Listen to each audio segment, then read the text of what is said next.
আসসালামু আলাইকুম প্রিয় দর্শক, গতকালকে রাতে আমি এখানে আসছি রাতের 9টা বাজে। তো এটি একটা কোস্তরা মানে ইটালিয়ান থানা। এই থানায় প্রতিনিয়ত এভাবে লোক থাকে, রাতে আসে আইসা এভাবে শুয়ে থাকে, কারণ 10 জনের ভিতরে থাকলে এখানে আপনার অ্যাপার্টমেন্ট পাবে, আর নয়তো তারা কেউ অ্যাপার্টমেন্ট পাবে না। তো এই কথাগুলো মাথায় রেখেই কিন্তু এখানে প্রতিনিয়ত সবসময়ের জন্য এসে এখানে তারা শুয়ে থাকে।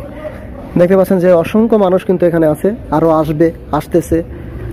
দেখেন অবস্থাটা কি, এই হলো সকালের অবস্থা। এই সকালে কি হয় এখানে অনেক পরিমাণে মানে এতটা পরিমাণে এখানে মারামারিও লাগে, পিটাপিটিও লাগে এখানে। হ্যাঁ, একজন আরেকজনের সাথে ধাক্কাধাক্কি, মারামারি, গায়ে হাত তোলাতুলি এভাবে হয়ে যায়।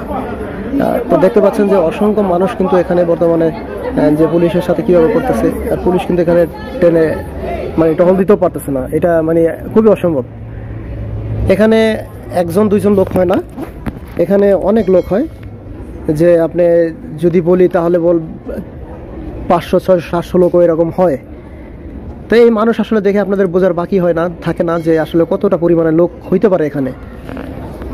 তবে ইটালিতে কাজ আসাটা সহজ, কিন্তু এই দেশের কাগজ ডকুমেন্ট মানে বৈধ হতে হইলে মানে এতটা পরিমাণে যে আপনার শ্রম দিতে হয়, এটা আসলে যে ইটালিতে বর্তমানে আছে কিংবা যে কাজ করতেছে এটা নিয়ে আসলে সেই বুঝে। আর বিশেষ করে এখন বর্তমানে বিভিন্ন দেশ থেকে লোক আসতেছে এখানে। শুধু দেখেন যে আমাদের দেশের লোক, বাংলাদেশের লোক, বিষয়টা তেমন নয়। এখানে বিভিন্ন দেশের লোক কিন্তু এখানে অবস্থান করতেছে, বিভিন্ন দেশের লোক কিন্তু এই দেশে আসতেছে, লেন করতেছে।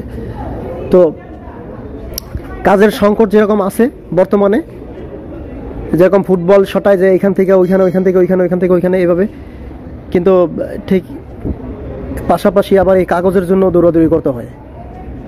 তো সব কিছু মিলায়া জিলায়া যদি আমি বলি তাহলে বলবো যে আসলে বর্তমানে ইটালির পরিস্থিতি খুবই খারাপ। আর একটা কথা হলো যে বর্তমানে ধৈরা পাঠাই দিতেছে। হ্যাঁ, যাদের ফিঙ্গার করতে আসতেছে তাদের পাসপোর্ট এবং সব কিছু নিয়ে তাদেরকে ধৈরা পাঠাই দিতেছে। যারা রেনু করতে আসতেছে তাদেরকে ধৈরা পাঠাই দিতেছে। হ্যাঁ, যাদের এইটু সমস্যা পাইতেছে কিংবা অন্য কিছু। তো মূলত যারা আসবেন ইটালিতে অবশ্যই বুঝে শুনে আসবেন। হয়তো আমার এই ভিডিওটা আপনাদের অনেক হবে, হেল্পফুল হবে। কারণ আসলে আপনারা জানেন যে গতকালকে রাতে, চিন্তা করেন একটা জিনিস, গতকালকে রাতে আমি আসছি, অথচ এখানে বিভিন্ন রকমের জায়গা থেকে আপনার অসংখ্য মানুষ কিন্তু এক সপ্তাহ, তারপরে আপনার 15 দিন, দেখা যায় আবার 3-4 দিন এখানে আইসা অপেক্ষা করে, তারপরে কিন্তু তাদের কাজ হয় না, তাদেরকে আবার ফিরে চাইতে হয়।